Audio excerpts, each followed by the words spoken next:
Jamaah sekalian, di bulan Syawal, di mana Allah Subhanahu wa taala memberikan kenikmatan yang begitu sangat banyak, seyogianya bagi seorang mukmin tidak pernah terputus amal kebaikan layaknya yang dia lakukan di bulan suci Ramadan. Bishr Al-Hafi radhiyallahu anhu, seorang sufi besar, mengatakan, bi'sal qaum alladzina la ya'rifuna Allah illa fi Ramadan. Sungguh buruk seseorang yang tidak mengetahui Allah kecuali hanya sebatas di bulan Ramadan. Inilah yang digambarkan oleh Rasulullah SAW dalam sebuah ayat, watlu alaihim naba'alladzi atainahum fansalakha. Dan katakanlah, hai Muhammad, berita yang telah aku berikan kepada seseorang, kemudian orang itu melepas. Fa'atba'ahu syaitanu fakana minal ghawin. Ketika dia melepas dari ketaatan, dia ikut bersama syaitan dan bergelimang dengan dosa-dosa. Ini digambarkan oleh Rasulullah SAW dalam ayat itu. Seorang pengikut Musa alaihissalam yang bernama Ba'aura, ketaatannya kepada Nabiullah Musa, kedekatannya kepada Nabiullah Musa, ibadah yang dilakukan bahkan masuk derajat orang-orang yang dekat dengan Nabiullah Musa, akhirnya mendapatkan sebuah syafaat dan keistimewaan, doa dan ismul a'zam yang Allah titipkan kepadanya. Kapan saja dia berdoa, Allah akan kabulkan. Kapan saja dia meminta, Allah akan berikan. Lihat kepada sebuah ketaatan yang dilakukan oleh Ba'aura, akhirnya Allah berikan sebagai sebuah ganjaran, yaitu doanya selalu dikabulkan oleh Allah Subhanahu wa ta'ala. Namun lihat, hati siapa yang tidak tahu, hati ini adalah bukan milik kita, hati ini adalah milik Allah. Sekehendak Allah lah menggonta-ganti hati. Akhirnya Ba'aura ini ketika diutus oleh Nabiullah Musa untuk pergi ke kota Madian, menyebarkan agama tauhid, mengesahkan Allah, seraya dia datang ke kota Madian, namun yang didapati oleh kota Madian adalah dia tidak mampu menjaga dirinya ketika godaan harta, ketika godaan jabatan, ketika godaan wanita diberikan segalanya kepada dia.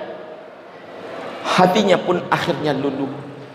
Amanat yang pernah diberikan Nabiullah Musa tak pernah dilaksanakan.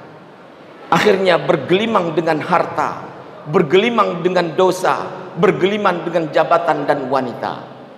Di saat Nabiullah Musa alaihi datang bersama rombongan kaum Bani Israel ke kota Madian guna untuk mengecek apa yang dilakukan oleh utusan dan murid kesayangannya, akhirnya dilihat oleh Kan'aniyun, para penduduk Kan'an kota Madian, seraya melihat Nabiullah Musa dan pengikutnya kaum Bani Israel datang. Mereka berbondong-bondong, penduduk Kan'an, menghadap kepada Ba'aura, ya Aura, bukankah engkau telah diberikan oleh kami harta? Bukankah engkau telah diberikan oleh kami jabatan dan wanita yang sangat banyak? Kami meminta kepada engkau, wahai Aura, untuk mengangkat tangan, hancurkan Nabiullah Musa alaihissalam dan pengikutnya kaum Bani Israel. Aura selaku mantan murid dari Nabiullah Musa kaget, yang datang adalah utusan Allah. Bagaimana aku bisa berdoa mendoakan yang buruk terhadap utusan Allah? Ini mustahil. Namun lihat kepada hati seseorang, ketika jabatan itu ditawarkan lagi, ketika hartanya ditambah, ketika wanitanya ditambah, akhirnya luluh. Datanglah Aura itu ke atas bukit, diangkatlah tangan, meminta kepada Allah dengan kekuatan kabul yang dia miliki untuk diberikan kepada Musa alaihissalam dan para pengikutnya siksaan dan azab. Namun Allah Subhanahu wa ta'ala amat tahu kepada siapa hambanya yang tidak bersyukur atas nikmat yang telah diberikan. Lisannya akhirnya terbolak-balik. Doa yang dialantunkan untuk kehancuran Nabi Musa alaihissalam dan pengikutnya akhirnya berbalik kepada para penduduk Kan'an. Di saat itulah Kan'aniyun akhirnya menghina Aura lantaran doanya terbalik untuk Allah datangkan azab kepada penduduk Kan'an.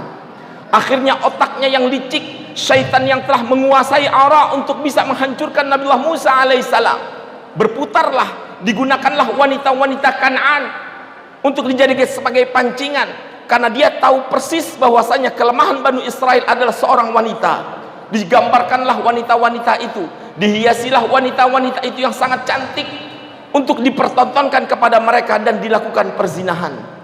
Akhirnya bergelimanglah pengikut Bani Israel dengan perzinahan terhadap wanita-wanita Kanaan atas usaha dari Aura.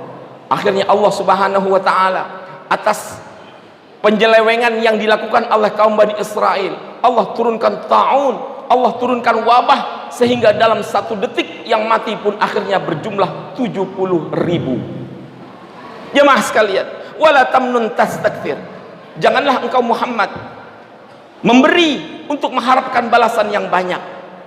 Apa yang kita sedekahkan, apa yang kita ibadahkan untuk keseharian kita, jangan sekali-kali kita mengharapkan kecuali keridhaan Allah Subhanahu wa taala. Ma min rajulin law yajurru ala wajhihi min yaumi wulida fihi ila yaumi yamut haraman fi mardatillah lahaqarahu yaumal qiyamah. Tak seorang pun jika ditarik usaha yang dia lakukan dari semenjak dia lahir sampai dia masuk ke liang lahat, sampai dia menua hanya untuk menebus surganya Allah, sesungguhnya dia tidak akan bisa mendapatkan surga kecuali lewat rahmat Allah subhanahu wa ta'ala. Jamaah sekalian, di bulan Syawal di mana Allah melipat gandakan ibadah seorang mukmin dan seorang muslim, man sama ramadhana thumma atsba'ahu sittan min Syawal faka'annama samad dahra kullah. Barang siapa yang berpuasa di bulan Ramadan dan dia lanjutkan dengan Syawal 6 hari, sesungguhnya dia mendapatkan puasa sebanyak 1 tahun. Mudah-mudahan Allah memberikan kesehatan untuk selalu beribadah, untuk selalu mengamalkan apa yang diajarkan oleh Rasulullah SAW.